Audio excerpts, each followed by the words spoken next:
তো যোৱা ভিডিঅ'ত মোক মানে সুধি আছিল বহুতে যে আপোনাৰ চলাৰখনত কিমান টকা পৰিল বা কেনেকুৱা প্ৰচেছ। তো আজি এই ভিডিঅ'টোত মই গোটেইখিনি কথা ক'ম, মানে কেই টকা পৰিছে, মানে লোন কিমান হৈছে, ছাবচিডি কিমান আছে। তো ভিডিঅ'টো একদম শেষলৈকে চাব, মই বস্তুটো গোটেইখিনি বুজাই দি আছোঁ। কিন্তু তাৰ আগতে মই গোটেই মানে ছেটআপটো একবাৰ আপোনালোকক দেখুৱাই দিব ওলাইছোঁ। আপোনালোকক মই স্ক্ৰীণত দেখুৱাই দিছোঁ। মানে গোটেইবিলাক বস্তু ইয়াতে বুজাই, আৰু ইয়াতে মই গোটেইবিলাক বস্তু আপোনালোকক এটা এটাকৈ মই গোটেইখিনি দেখুৱাই দিব ওলাইছোঁ। এইটো হৈছে প্ৰথম কৈছে, এইটো হৈছে আমাৰ চলাৰ DCDB আউট, আৰু এইটো হৈছে আমাৰ চলাৰ ইনভাৰ্টাৰ। এইটো তাৰপিছত এইটো হৈছে নেট মিটাৰ, আমাৰ কিমান মানে কাৰেণ্ট জেনেৰেট হ'ল, কিমান খৰচ হ'ল, গোটেইখিনি বস্তু মানে এই নেট মিটাৰতে আমাৰ গোটেইখিনি পোৱা যাব। এইটো নেট মিটাৰ।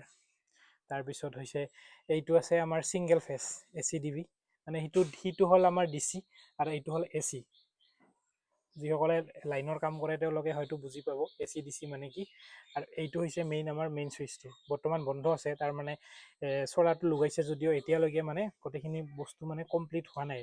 এইটো মানে APDCLৰ পৰা এপ্ৰুভ লাগিব।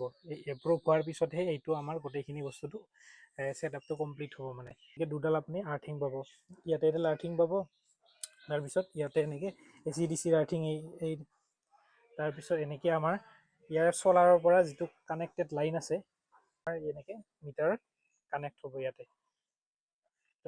ইয়াৰ পৰা আপোনালোকে বস্তুটো তাৰমানে কি APDCL কি চিষ্টেমত মানে বস্তুটো আপোনালোকৰ বিলটো কমাই দিয়ে, বা বিলটো একেবাৰে নোহোৱা হ'ব পাৰে মানে, কিন্তু ফিক্স চাৰ্জটো আপুনি দিবই লাগিব পাৰ কিলোত। আপুনি 3 কিলোকে বৰ্তমান ফিক্স চাৰ্জটো হৈ আছে 70 টকাকৈ। তো 70 টকা আপুনি 3 কিলো দিব লাগিব 210 টকা। 210 টকা আপুনি ফিক্স চাৰ্জ দিবই লাগিব মান্থলি, মানে এইটো। তো এতিয়া মানে মই কষ্টটোৰ কথা ক'বলৈ ওলাইছোঁ। কষ্টটো আপোনালোকৰ পৰিব প্ৰায় 1,89,000 মান কষ্ট পৰিব, ঠিক আছে। তো তাৰে ভিতৰত আমাৰ ষ্টেট গভমেণ্ট আৰু চেণ্ট্ৰেল গভমেণ্টৰ যিটো ছাবচিডি আছে সেইটো মিলাই পিনে হ'ব আপোনাৰ 1,30,000 টকা।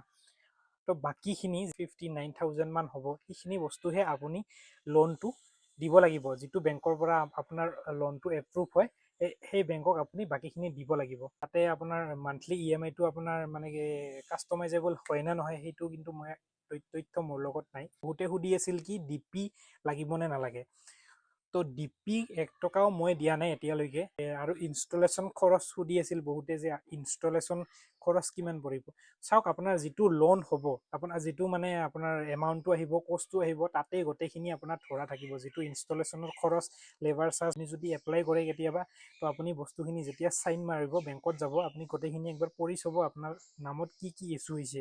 সেইমতে আপুনি তেওঁলোকে যেতিয়া মানে আপোনালোকৰ ঘৰত ইনষ্টল কৰিব আহিব, আপুনি চাব পাৰিব বস্তুটো তাৰমানে কি কি আছে, আপোনাৰ কি কি নাই। DP-টো এটকাও দিব নালাগে, আৰু ইনষ্টলেশ্যনৰ যিখিনি চাৰ্জ থাকে, যিখিনি লগাব আহিব টেকনিচিয়ানে, সিহঁতকো দিব নালাগে। গোটেইখিনি তাতে ইনক্লুড হৈ থাকে। আপুনি খালি এপ্লাইটো কৰক। এপ্লাইটো কৰাৰ আপোনাৰ 2 দিন 3 দিন হয়তো 5 দিনমান লাগিব পাৰে। তেওঁলোকৰ পৰা কনফাৰ্মেশ্যনৰ কাৰণে OTP আহিব, কিবা আহিব, আপুনি গোটেইখিনি দিব লাগিব।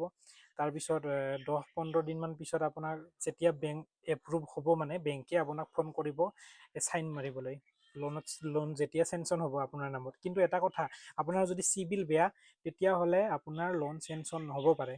আপুনি চিভিলটো চেক কৰি ল'ব, আৰু যাৰ নামত কানেকশ্যনটো আছে তেখেতৰ নামতহে বস্তুটো গোটেইখিনি হ'ব। সেইটো আপুনি চাই ল'ব, বা ছোৱালীৰ নামতো ল'ব পাৰে, কোনো কথা নাই। আপোনালোকৰ যিখিনি ভাল দেখে সেইখিনি কৰিব। তো এইখিনি আছিল। আৰু যদি কোনো জানিবলগীয়া কিছুমান কথা আছে তেতিয়াহ'লে মোক নিশ্চয় জনাব কমেণ্ট কৰি, মই আপোনাক নিশ্চয় ৰিপ্লাই দিম। বা আপুনি মোক মেছেজো কৰিব পাৰে, মই মেছেজতো আপোনালোকক ৰিপ্লাই দিম। আৰু এটা কুৱেশ্যন আছে, বহুতে সুধি আছিল মানে কোনটো কোম্পানীৰ আপুনি চলাৰ লগাইছে। তো মই লগাইছোঁ হেভেলছৰ, আৰু মোৰ যিটো ভেণ্ডৰ আছে, ভেণ্ডৰৰ তাতে এভেইলেবল আছিল হেভেলছ আৰু টাটা। তো আপোনাৰ এৰিয়া হিচাপত বা আপোনাৰ ভেণ্ডৰ হিচাপত আপুনি বেলেগ বেলেগ কোম্পানী থাকিব পাৰে, আপুনি সেইমতে চুজ কৰিব পাৰে। এইটো সিহঁতসকলক খালি ক'লে হ'ল বোলে মোকটো দিব, বা আপুনি একবাৰ সুধি চাব কোনটো কোম্পানী আপোনাৰ তাত এভেইলেবল আছে, সেইমতে আপোনাক দি দিব।